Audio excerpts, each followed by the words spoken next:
Shalom Bapak Ibu, kembali lagi bersama dengan saya Petrus Manusia di channel GBI Kemah Daud. Dalam kesempatan yang baik ini kembali saya menayangkan kesaksian seorang anak muda yang menerimai sebagai Tuhan dan Juru Selamatnya. Dan ketika dia menerimai sebagai Tuhan dan Juru Selamatnya, diberitakan pada keluarganya, ayahnya pun sampai pingsan. Nah, bagaimana kesaksian lengkapnya? Mari kita saksikan dengan seksama sebagai berikut. Yang jadi pertanyaan aku sebenarnya, apapun itu jawabannya, entah itu Yudas, entah itu keyakinannya adalah orang lain, aku cuma mau nanya, jasadnya di mana? Karena jasadnya di mana? Karena kalaupun digantikan, jasadnya harus ada. Dan penyalipan itu adalah bukti historis. Bahkan di luar kekristenan itu tercatat. Kalau itu diganti, jasadnya harus jelas ada. Walaupun ada orang yang bilang kayak gini, jasadnya dicuri sama murid-murid Yesus gitu. Siapa yang nyuri, apa buktinya? Nah, tapi aku mendapatkan cerita full dari kekristenan dan aku jadi kejawab kemana jasad Yesus? Karena memang tidak ada jasadnya, karena kan Yesus bangkit. Kuburnya kosong. Kuburnya kosong, gitu. Dan saksinya ada tertulis. Siapa tuh? Maria Magdalena kan di awal. Bahkan murid Yesus Thomas juga tidak percaya bahwa Yesus itu bangkit. Dan Yesus meminta silahkan cucuk tanganmu ke luka gitu. Dan pas dicucuk, oh iya bener gitu, bolong gitu kan. Terus dari situ juga jadi jelas gitu kemana jasad Yesus. Yang nggak ada karena dia bangkit. Dan itu menurut aku lebih rasional. Kalau buat teman-teman yang ngerasa tidak rasional, jangan ikutin. Ini kan dari aku ya. Karena pikirnya juga logika banget. Iya, kan? buat aku logika banget, betul gitu. Bagi seorang pebisnis ya, apalagi yang bermain di bidang strategis gitu, kita kalau mau bikin data baik buruk itu harus tertulis. Kalau nggak gitu, datanya jadi bias dan apapun yang kamu lakukan itu jadi sia-sia nantinya. Aku berpindah ke Kristen juga, itu tuh tidak asal. Iya. Aku riset. Pastinya. Iya, aku riset. Karena lebih kamu dalam. juga nggak gampang dengan imani aja. Tidak semudah itu sih. Jadi setelah aku riset, terus aku kan mulai ngerasa, wah gapnya lumayan jauh ya, yang ini ya. Sebenarnya cerita-cerita lain ada nggak sih yang berbeda? Terus aku menemukan, sorry ya, banyak yang cukup berbeda. Saran saya yang nonton ini jangan terima mentah-mentah omongan saya, mending kalian coba belajar lagi. Karena saat kalian belajar menemukan sesuatu yang baru, kalian akan lebih yakin gitu, mana yang benar untuk pilihan kalian. Cari tahu ke orang yang tepat. Proses akhirnya setelah kakak kan cari tahu gap antara agama kakak sebelumnya dengan kekristenan. Akhirnya kan kakak mendapatkan jawabannya dan kakak lebih condong akhirnya ke Kristen. Nah itu udah berapa persen dan perjalanannya tuh seperti apa sampai akhirnya kakak memutuskan untuk dibaptis, kakak akhirnya memberitahu keluarga gitu.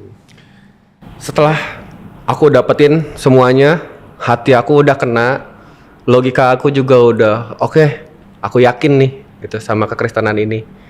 Terus saat itu sebenarnya lagi mau puasa ya, mau puasa, aku udah benar-benar mutusin aku mau nih full aja ke Kristen, aku butuh mau dibaptis. Tapi di satu sisi hati aku bilang kayak nggak boleh kamu dibaptis sebelum papa kamu tahu, gitu. Sebelum papa kamu tahu, itu hati aku bilang, aku sebenarnya bisa aja sih untuk kayak udah nggak usah tahu lah gitu, itu hidup aku bisa aja gitu, diem aja bisa banget. Tapi aku nggak mau kayak gitu karena aku sudah melihat hidup seperti Kristus seperti apa gitu. Artinya aku harus menjalani kehidupan juga ya sama seperti Kristus gitu. Dia jujur gitu, dia baik, dia penuh kasih, dan dia juga menjanjikan pemulihan kan untuk kita gitu. Dan dari situ aku pun bergumul, gimana ya Tuhan, aku pengen kasih tahu ke papa aku bahwa aku juga akan memeluk ajarannya Kristus. Dari situ ada satu momen di mana lagi puasa, terus aku jadi ngerasa tidak nyaman di rumah. Aku lagi jadi tidak nyaman di rumah ya, kayak aku jadi ada dua agama gini. Terus dari situ aku mulai bilang sama Tuhan, Tuhan, aku butuh dibimbing untuk ngomong sama papa gimana ya. Tapi aku nggak pengen nyakitin hati papa, walaupun aku tahu dia pasti tidak akan setuju. Terus ada satu momen di mana aku deal-dealan lah sama Tuhan. Kayak Tuhan nih kalau misalnya papa aku masih ada di rumah gitu ya, kayaknya aku ngomong. Tapi kalau misalnya papa aku tidak gitu, aku tunda aja gitu. Karena aku berpikirnya nanti aja lah ngobrolnya habis habis Lebaran. Masa dibaptis pas puasa gitu kan. Bentar lagi mau Lebaran gitu. Kayak nggak enak banget, momennya nggak pas. Nah, after dari sana, Tuhan malah kasih gitu. Papa aku masih di rumah gitu, belum pergi juga. Terus aku ke kamar mandi, lagi di kamar mandi, aku bilang, ini kalau papa aku masih ada, aku harus ngomong. Tapi kalau misalnya papa aku tidak ada, ya berarti nanti lagi gitu. Pas aku keluar masih ada lagi. Tuhan masih pengen banget gitu, aku ngomong banget. Tapi aku bingung, aku ngomongnya gimana ya? Aku harus seperti apa? Terus Tuhan tuh kayak ngasih dengar ke aku, ngasih hikmat, bilang gini, coba kamu tanya sama papa kamu, komunikasi kamu sama papa gimana, baik atau enggak? Ya udah, aku kayak percaya aja. Terus akhirnya papa aku cerita, papa aku bilang bahwa kalau menurut papa komunikasi kita baik-baik aja, walaupun di dalam hati aku kayaknya komunikasi kita tidak baik sih gitu. Masih kayak sama-sama keras, karena aku juga ngelihat ya, case-nya bukan cuma papa aku aja, tapi kan aku juga ada khawatiran ya, aku takut papa aku marah gitu. Karena yang aku paling takut di keluarga tuh papa sih. Papa aku kalau udah marah buat aku cukup nyakitin gitu buat diri aku. Walaupun sebenarnya sampai sekarang pun aku masih sayang kok gitu. Masih bener-bener sayang, masih aku sangat menganggap papa aku adalah papa yang terbaik. Tapi ya itu dia gitu, aku nggak mau papa aku marah. Aku cuma bilang sama Tuhan kalau misalnya memang jalannya, aku minta tolong lah, jangan sampai papa aku marah. Dari aku ngasih pertanyaan itu, papa aku jawab, ya komunikasi kita biasa-biasa aja, aman-aman aja gitu. Itu mah dibalikin lagi ke anak-anaknya, karena anak-anak udah besar dan punya pilihan masing-masing. Oh, papa jawab seperti langsung itu. Gitu. Aku kayak kaget. Oh, bridgingnya itu. Kayak gitu. Oh, bridgingnya itu. Oke, masuk. Aku baru masuk. Aku bilang, Pah, jadi karena papa udah bilang anaknya udah besar, punya pilihan masing-masing. Aku mau bilang, aku mau pindah ke Kristen. Reaksinya gimana? Nangis, kecewa udah pasti. Marah, waktu itu untungnya enggak. Tapi dia nangis sih, dan itu juga bikin aku sedih. Tapi ada nggak kata-kata papa saat itu yang bikin hati kamu tuh jelek gitu? Papa aku cuman bilang minta maaf aja. Banyak minta maaf gitu, karena papa memang perlakuannya keras. Dan aku pun juga bilang gitu ke papa aku pengen papa itu bisa lembut, karena aku melihat figur kakek aku dari mama. Itu aku sampai sekarang pun kagum sama kakek aku. Dia sangat bijaksana sekali, cara tutur katanya juga halus ya. Dan beliau juga emang Kristen ya, dan banyak di gereja juga, terlibat lah dalam kegiatan-kegiatan gereja. Dari kecil sebenarnya aku mengidolakan kakek aku gitu. Aku sosok kakek tuh yang tenang, hangat. Dan aku ngelihat nih karakter ini banget, karakter teman-teman yang di Kristen banget gitu. Terus karakter pendeta-pendeta banget. Aku ngelihatnya seperti itu. Nah, tapi kalau papa aku lebih banyaknya memang bilang minta maaf gitu. Dan aku pun sebagai anak, ya aku memaafkan, walaupun papa aku mungkin sampai sekarang juga tidak ikhlas, belum menerima ya, belum benar-benar menerima. Cuman disclaimer ya, di hal ini aku berpindah agama sebenarnya bukan karena kesalahan papaku, tapi karena memang aku memilih jalan hidup aku sendiri. Terus karena aku pun banyak belajar, dan aku merasa bahwa aku lebih tenang dan terkoneksi di kekristenan. Dan aku lebih merasa ini logis untuk aku. Ya memang itu keputusan kamu aja. Aku, gitu. Ya akhirnya kesini gitu. Aku juga tidak mau ada orang berpikir bahwa wah ini bapaknya mendidiknya tidak benar gitu. Enggak sama sekali. Justru karena papa aku cukup keras. Di satu sisi itu juga ngebangun mental aku, ngebangun cara berpikir aku juga. Balik lagi ke cerita yang aku tadi. Akhirnya ngaku. Terus papa juga sempat pingsan. Di situ, dan aku shock juga. Tapi aku nggak bisa gimana. Kondisi di rumah saat itu berdua aja. Waktu itu berdua aja. Terus karena rumah aku sama rumah orang tua kan udah pisah ya waktu itu. Jadi aku sendiri. Nah, cuman kayak papa aku suka bolak-balik ke rumahku, tapi mereka pulang ada di rumah satu lagi. Iya. Nah, ngobrolnya sih kebetulan pas di tempat rumah yang aku tinggalin. Oke. Terus papa aku minta sih kayak ke mama, coba jemput mama di rumah, suruh pulang. Akhirnya aku jemput mama.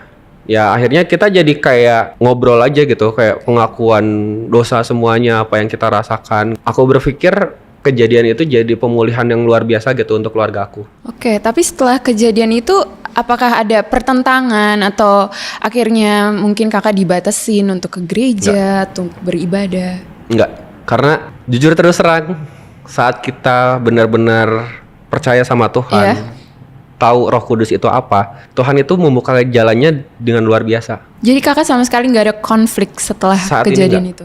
Nggak ada. Bahkan jujur terus terang, aku pun sempat bilang sama sama papa, kalau aku berpindah, keluarga papa nggak perlu tahu, karena aku nggak pengen papa malu Membebani gitu, membebani papa karena kan ya. harus diceritain nih fullnya gitu ya, Iya. kenapa aku pindah dan sebagainya. Aku nggak pengen juga papa jadi punya beban atau dijudge sama orang. Iya. Wah ini papanya nggak bener yang lain sebagainya. Aku berpikir dengan aku berbicara seperti ini gitu ya, mungkin kalau ada keluarga papa yang dengar dan tahu video ini, ya kesimpulannya cuma satu gitu. Aku yang memutuskan dan aku yang cari tahu semuanya. Aku pun bukan orang yang tiba-tiba diiming-imingin, nih kamu masuk Kristen aja nanti dapat ini. Enggak ada sama sekali, enggak ada yang ngiming-ngiming aku sama sekali. Bahkan aku berpindah itu bukan karena wanita. Rata-rata kan orangnya gitu, pindah agama nih gara-gara apa? Mau nikah lah, punya pacar lah Karena gitu. kakak tadi juga bilang sempat punya pacar beda. Sempet, tapi kan akhirnya putus. Oke. Karena beda keyakinan gitu. Diterusin juga kayaknya juga. Jadi nggak ada hubungannya dalam proses kakak mengenal Tuhan Yesus Nggak ada. Pure murni aku mengenal Tuhan Yesus karena aku ngerasa aku dibimbing sama Roh Kudus. Aku diminta sama Roh Kudus untuk cari tahu pertanyaan yang selama ini tidak terjawab. Cari tahu di kekristenan, terjawab atau enggak, logis atau enggak, semuanya. Dan aku dapat jawabannya di sana. Dan aku pun nggak akan bisa sampai kayak gini kalau Tuhan tidak membimbing aku. Sempat ada satu momen di mana ya, aku tuh ngerasa berdosa banget sama dosa-dosa aku sebelumnya. Di situ aku malu, aku ngerasa kayak kotor di hadapan Tuhan. Aku tuh berdoa sama Tuhan, Tuhan, aku udah sekotor ini gitu. Aku masih bisa nggak sih dekat sama Tuhan gitu? Karena yang aku pengen tuh aku bisa connect sama Tuhan. Dengan tiba-tibanya, aku mulai kayak denger-dengeran ada suara seperti ini. Kamu adalah anakku dan aku adalah bapamu. Aku tahu kamu adalah anak dan aku juga tahu kamu akan nakal dan kamu itu berdosa, gitu. Maka karena aku adalah bapamu, aku akan tetap mengasihimu, gitu. Dan itu momen itu aku ngomong ini masih berinding ya. Dan itu tuh bikin aku nangisnya itu di rumah sendiri. Aku ngerasa kayak wah gila, Tuhan sebaik ini ya. Kalau teman-teman merasa gini, kok bisa sih gitu? Ada dengar-dengaran gitu, ngedenger suara lain gitu ya. Jujur ya teman-teman yang lain. Itu awal-awal aku juga merasa bahwa mungkin ini adalah bisikan setan. Tapi banyak hal yang aku dengerin saat aku lakuin, wah itu perfect sih. Itu luar biasa, bahkan aku dapetin banyak keajaiban dari sana. Gitu. Contohnya kak? Contohnya kayak hikmat aku nyampein sesuatu ke papa, minta izin. Itu aku bener-bener ngerasa kayak Roh Kudus tuh bimbing. Menuntun banget gitu. Nanti ngomongnya ini.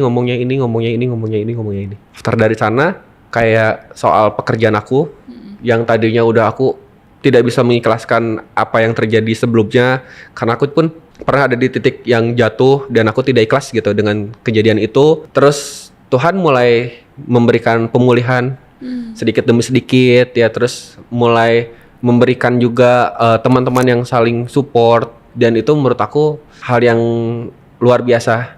Kalau aku tidak ngikutin kata-kata itu, mungkin aku tidak ada di tahap saat ini. Mungkin aku tidak akan ada di tahap setenang ini. Lagi di posisi pengen kenal Yesus, tapi malah dianggap musuh sama keluarga sendiri. Sampai diancam nggak boleh pulang, nggak diakui anak. Kita tahu itu berat banget. Tapi kamu nggak perlu jalan sendiri.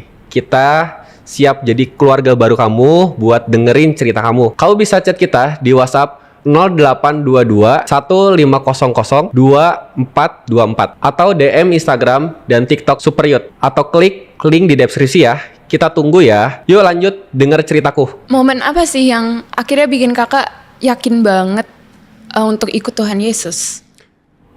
Kalau yakin banget, sebenarnya pas begitu aku dibaptis itu masih ada sedikit hal yang aku tuh ngerasa kayak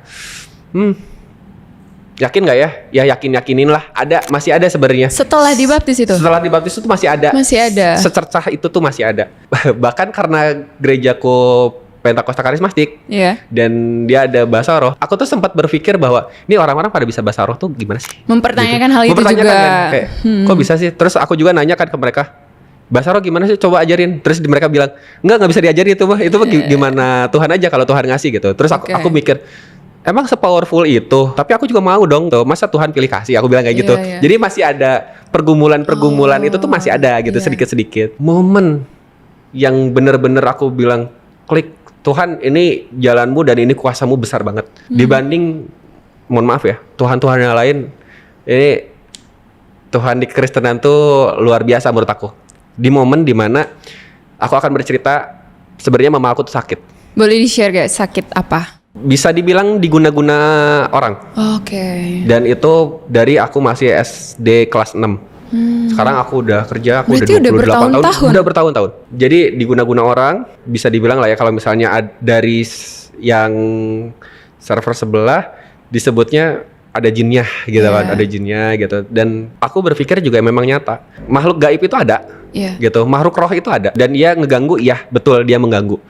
Contohnya siapa? Mamaku. Mamaku tuh sering banget kesurupan. Sering banget.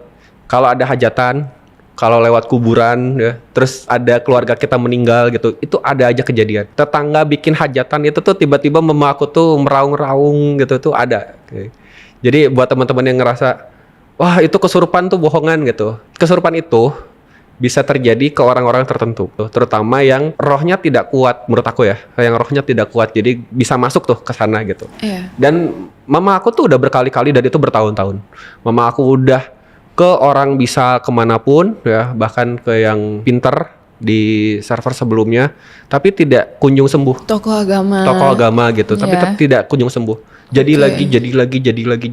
Karena aku udah beberapa kali gereja dan aku ngerasa tenang banget pas begitu lagu penyembahan. Aku ngerasa ini bahasa roh tuh sesuatu yang powerful. Karena itu aku rasa dan aku sebenarnya nggak bisa. Waktu itu aku nggak bisa sama sekali. Tapi aku selalu berdoa, Tuhan aku pengen bisa bahasa roh. Tapi waktu itu Tuhan memang belum kasih. Dan di satu sisi, nih aku mulai dengeran lagi. Aku mulai kayak gini. Coba ajak mama kamu ke gereja. Minta didoain sama prayer. Tujuannya bukan untuk mama kamu masuk ke gereja dan jadi Kristen, bukan. Tapi untuk menyembuhkan. Terus si suaranya tuh menantang gini. Kan kamu pengen tahu kuasa Tuhan sekuat apa? Ini aku ngomong ini berinding loh. Gitu. Terus oke. Dan waktu itu Paskah. Waktu itu Paskah, aku bilang sama mama, "Mah, mau nggak cobain? Kita sembuhin yuk sakitnya mama, siapa tahu bisa." Mama mau langsung saat itu. Mama mau gitu. Sebenarnya karena memang juga sebelumnya kan memang Kristen ya, gitu. Jadi pasti akan masih ada hati yang tertinggal, gitu. Tapi ya udah, aku ajak dulu. Terus udah kayak gitu, singkat cerita ada altar call di gereja. Terus mama aku tuh dengan pedenya gini, coba ke depan gitu. Tapi mama nggak ngerasain apa-apa, gitu. Cuman pengen didoain aja. Altar call tuh. Terus mama aku didoain, bukan sama pendeta tapi sebenarnya cuma sama pendoa doang. Mama aku langsung rebah, langsung jatuh. Ya. Terus mama aku bilang, Tuhan ampuni aku mau bertobat gitu. Dan Tuhan ampuni, Tuhan ampuni gitu. Hanya omongan itu yang keluar, gitu. Terus udah beres dari sana, aku ajak lagi, Mah, yuk sekalian ke prayer. Nanti aku minta ke teman-teman prayer untuk mama didoain pelepasan. Terus didoain sama prayer.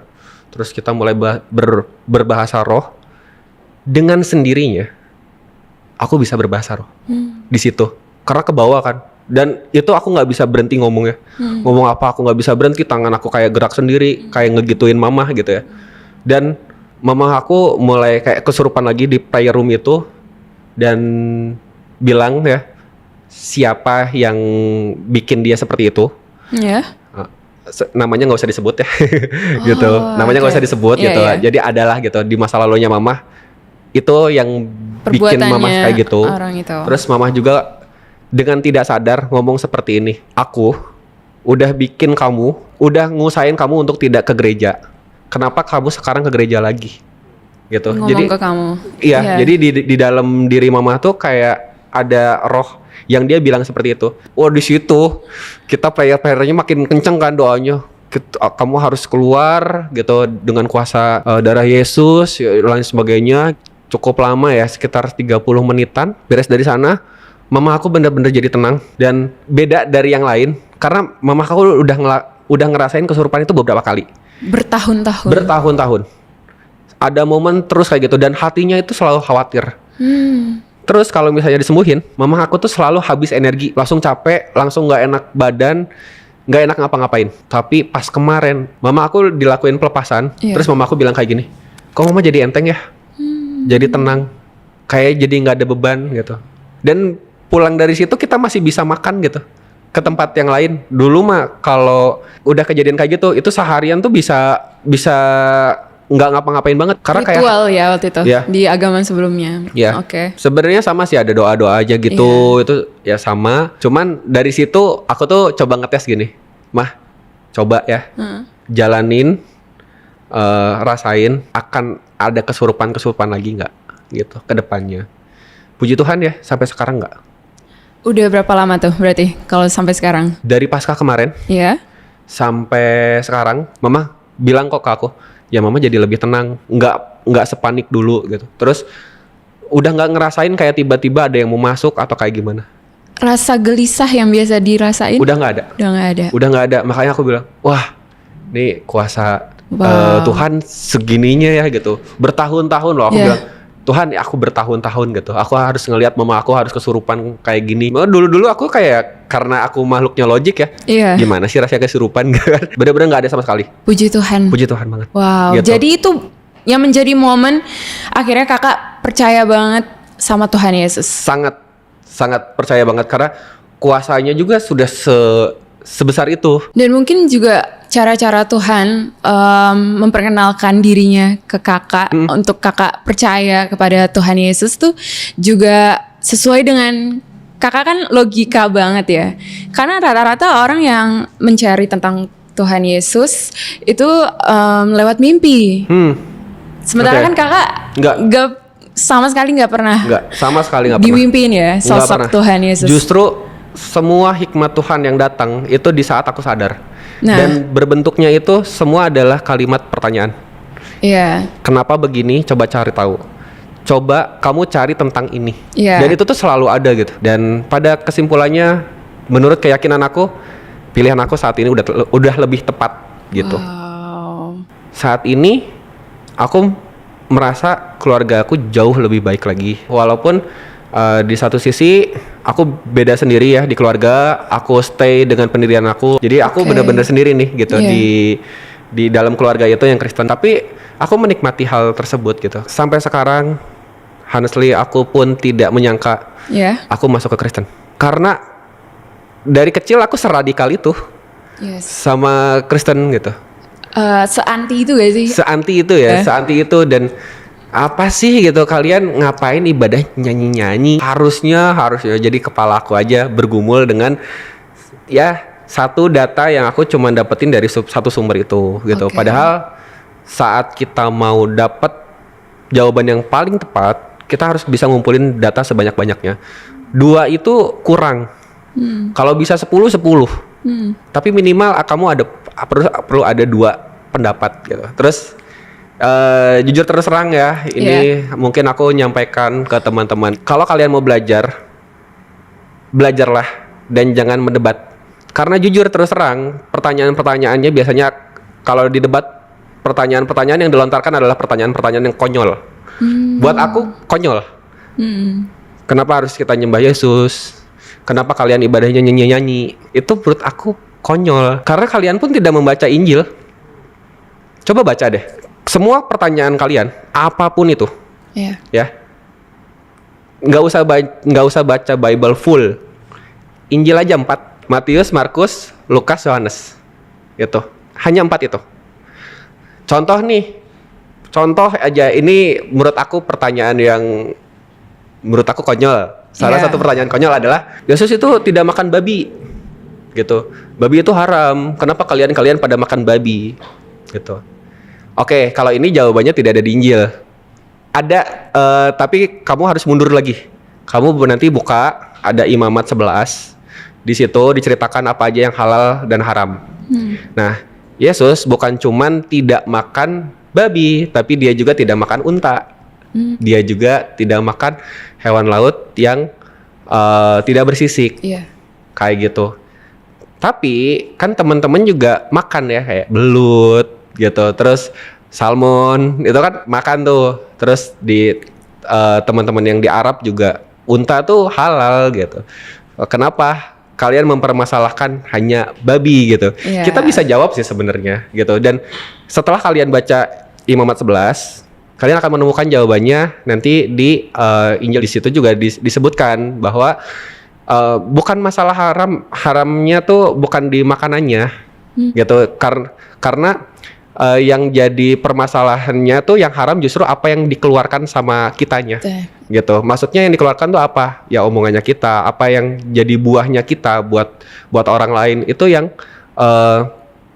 haram gitu. Terus loh kayak gitu berarti semua makanan-makanan buat orang-orang Kristen halal dong. Aku bisa bilang halal, tapi dengan catatan tubuh kita adalah bait Allah. Kalau tubuh kita bait Allah, berarti tidak semua makanan itu baik.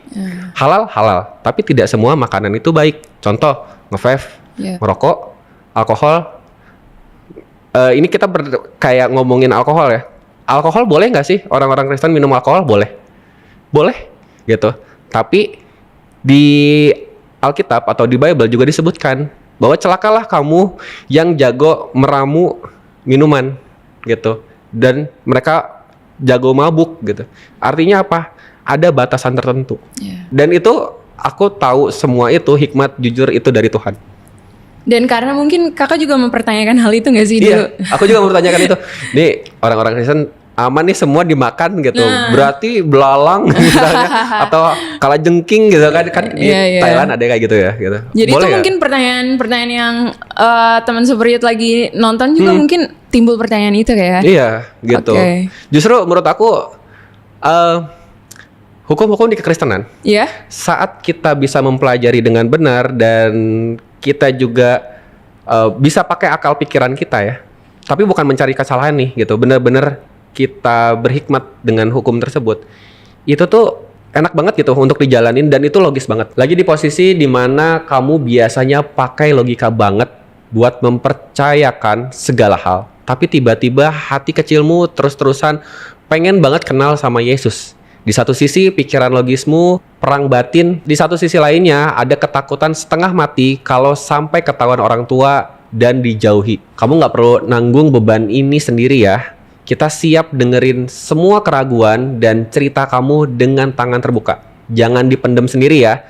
Chat kita sekarang di WhatsApp 0822 1500 2424 atau kamu bisa DM Instagram dan TikTok Super Youth ya, atau klik link di deskripsi ya. Kita tunggu ya. Yuk lanjut denger ceritaku. Kak, ada sedikit ketinggalan nih. Boleh nggak sih ceritain nih ketika kakak akhirnya ngaku ke papa saat itu, terus akhirnya mama juga, akhirnya kalian bertiga berdiskusi. Kakak kan bilang kalau di momen itu akhirnya malah pemulihan terjadi.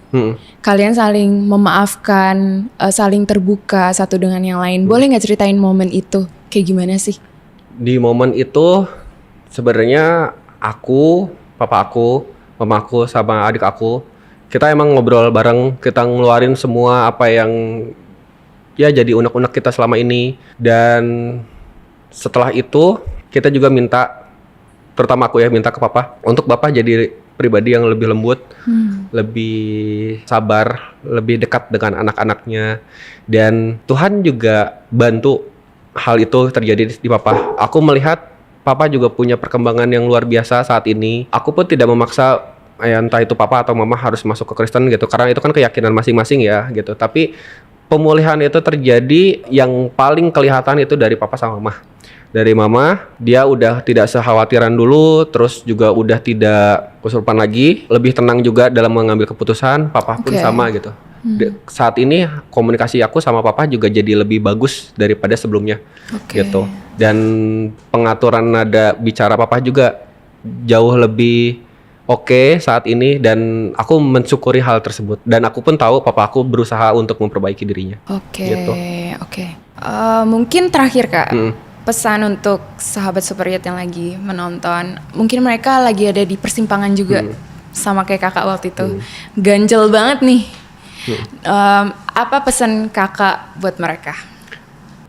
Pesan aku buat teman-teman yang mungkin saat ini lagi ada di dalam persimpangan atau lagi pengen belajar mengenal Tuhan, saranku buka diri, buka hati, mau belajar ya, dan silakan teman-teman cari data sebanyak-banyaknya, cari referensi sebanyak-banyaknya, silakan bandingkan teman-teman, dan teman-teman ambil yang mana yang paling rasional dan yang membuat hati teman-teman damai sejahtera. Karena janji Tuhan itu cuman itu, Tuhan pengen kalian itu damai dan sejahtera.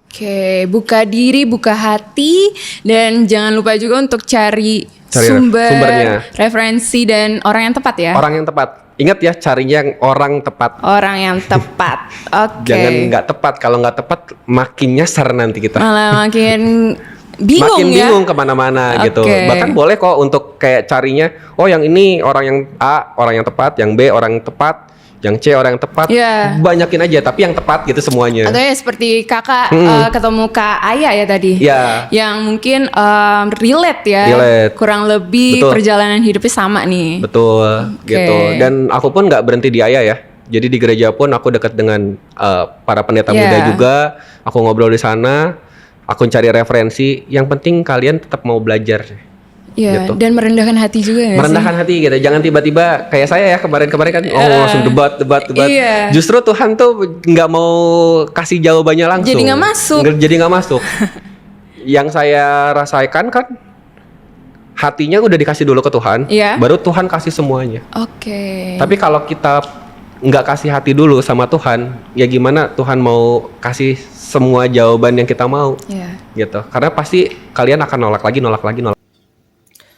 Saudara dikasih Tuhan, terus terang saya salut dengan anak muda yang tadi. Beliau benar-benar menghayati sebuah ajaran Kristen, dan beliau tidak malu menceritakan keimanannya kepada keluarganya. Meskipun orang tuanya shock, bahkan sampai pingsan.